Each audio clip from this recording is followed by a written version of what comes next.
घरकुल बांधकामाच्या मजुरीचे पैसे महात्मा गांधी रोजगार हमी योजनेतून केले अफरातफर। आरेगाव येथील शिवसेना उभाटा गटाच्या संघटकांची व्हिडिओला तक्रार, पुसद प्रतिनिधी। तालुक्यातील आरेगाव येथे राहणाऱ्या लाभार्थ्याला घरकुल बांधकामाचे महात्मा गांधी रोजगार हमी योजनेच्या माध्यमातून मिळणाऱ्या पैशात अफरातफर केल्याचा धक्कादायक प्रकार उघडकीस आलेला आहे। त्यांना मिळणाऱ्या निधी दुसऱ्याच्या खात्यात वळता केल्याने मोठे नुकसान झाले आहे। या प्रकरणाची सखोल चौकशी करून संबंधितांवर कारवाई करण्याची मागणी गटविकास अधिकाऱ्यांकडे तक्रार देऊन आमरण उपोषणाला बसलेले आहे। शिवसेना उभाटा गटाचे संघटक अवधूत अंबादास शेळके यांनी तक्रार देऊन उपोषणाला बसलेत। आरेगाव येथे राहणारे अवधूत शेळके यांना प्रधानमंत्री आवास योजनेमध्ये घरकुल मिळाले। त्यामध्ये त्यांनी घरकुलाच्या कामासाठी मिळणाऱ्या महात्मा गांधी रोजगार हमी योजनेमध्ये संपूर्ण काम केले आहे। परंतु मागील 3 महिन्यांपासून पंचायत समिती येथील नरेगामध्ये काम करणारे अधिकारी व कर्मचारी फिरवत होते। त्यांना उडवाउडवीची उत्तरे देत होते। तुमचे पैसे दुसऱ्याच्या खात्यात गेले, त्याला इलाज नाही असे सांगण्यात येत होते। यवतमाळ येथे त्यांना चक्रा माराव्या लागत होत्या। शासनाच्या प्रतिनिधींनी केलेली चूक त्यांना दुरुस्त करावी लागलेली आहे असे एक ना एक बहाणे करून त्यांच्या शासनाच्या प्रतिनिधीकडून उडवाउडवीची उत्तरे देत होते। त्यामुळे त्यांचे मोठे नुकसान झालेले आहे। एका साधारण कुटुंबातील व्यक्ती असल्यामुळे त्यांना घरकुलाच्या कामामध्येच काम करत असल्याने मिळणारा लाभ मिळत नाही। त्यामुळे त्यांच्या कुटुंबावर उपासमारीची वेळ आलेली आहे। यामध्ये दोषी असणाऱ्या नरेगामधील उद्धट व उर्मट कर्मचाऱ्यांवर तात्काळ चौकशी करून कारवाई करावी अशी मागणी त्यांनी उपोषणातून धरली आहे। त्यांच्या तक्रारीची दखल न घेतल्यामुळे त्यांनी पंचायत समितीच्या कार्यालयासमोर संपूर्ण कुटुंबासह आमरण उपोषणाला बसणार असल्याचा इशारा तक्रारीमध्ये दिला होता। तरी देखील त्यांच्या तक्रारीची दखल न घेतल्याने दिनांक 13 मे 2025 पासून पंचायत समितीच्या कार्यालयासमोर आमरण उपोषणाला बसलेले आहेत। नमस्कार, मी डॉक्टर अर्जुन कुमार राठोड।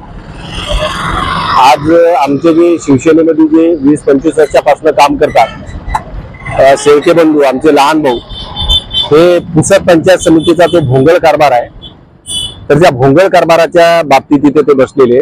महत्वाचा मुद्दा म्हणजे काय की जे घरकुल व्यवस्था आहे, आता आम्ही बघतोय इथं की ग्रामीण पातळीवरचं एससी समाज, एसटी समाज, ओबीसी समाजातले जे गोरगरीब लोक आहेत त्यांचं कोणतंच काम करत नाही। फक्त पुढे ढकलणं, ग्रामसेवक इंजिनियरकडे ढकलतो, इंजिनियर बीडीओ कडे ढकलतो, बीडीओ विस्तार अधिकारीकडे ढकलतो। तर असं ढकलाढकलीचं इथं काम चालू आहे। यांना पुष्कळ वेळेस आता काही गावाचे असे की घरकुलच झालेले नाही। माझ्या गावाचं उदाहरण सांगतो, घरकुलच झालेले नाही। पहिला हप्ता टाकला, दुसरा हप्ता टाकला, तिसरा हप्ता टाकला। तर अशा लोकांना इथून बीडीओने किंवा सीओने सस्पेंड करायला नाही हवा का? विशेष महत्वाची बाब सांगायची म्हणजे अवधूत अंबादास शेळके हे आमचे शिवसेनेचे पदाधिकारी आहेत। त्यांचा जो हप्ता आहे तो त्यांच्या खात्याला वर्गच केलेला नाही। ते वारंवार इथं येरजारा करतात। आज सकाळी पण मी त्यांना बघितलं की त्यांची अमाऊंट जी आहे, त्यांची जी राशी आहे त्यांना मिळत नाही। जे कर्मचारी, खालचे कर्मचारी दुसऱ्यांना बोट दाखवतात, व्हिडिओ म्हणतात तिकडे जा, इकडे जा, जायचं कुणाकडे? या विधानसभेमध्ये होतंय काय नेमकं असं मला सांगायचंय। जे गोरगरीबीला हे काय तुमच्या घरून देत नाही, कर्मचारी तुमच्या घरून तुम्ही देताय का? पहिला हप्ता, दुसरा हप्ता, तिसरा हप्ता, जे काही आहे तो शासनाचा पैसा आहे आणि त्याच्या खात्यावर तुम्ही वर्ग करायला पाहिजेत। काही असे पुसद पंचायत समितीमध्ये दिसले, काही गावाचे सरपंच आणि ग्रामसेवक आणि ते कोण एक्सवायझेड इंजिनियर, अहो 10-10 हजार रुपये घेतात म्हणजे हप्ते टाकण्यासाठी। आणि ही बाब मी प्रत्यक्ष व्हिडिओला भेटून त्यांच्या निदर्शनास आणून दिलेली आहे।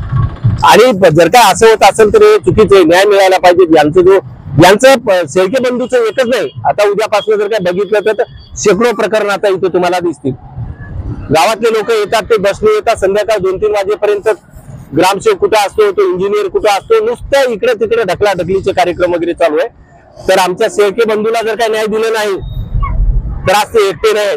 उद्यापासून आम्ही सगळ्या संघटनेचे जे महत्वाच्या संघटना आहेत, बिरसा ब्रिगेड असो, वंचित बहुजन आघाडी असो, ऑल इंडिया बंजारा सेवा संघटना असो, गोरसेना असो, ज्या संघटनेचे लोक आहेत, प्रत्येक गावाचे प्रॉब्लेम आहेत।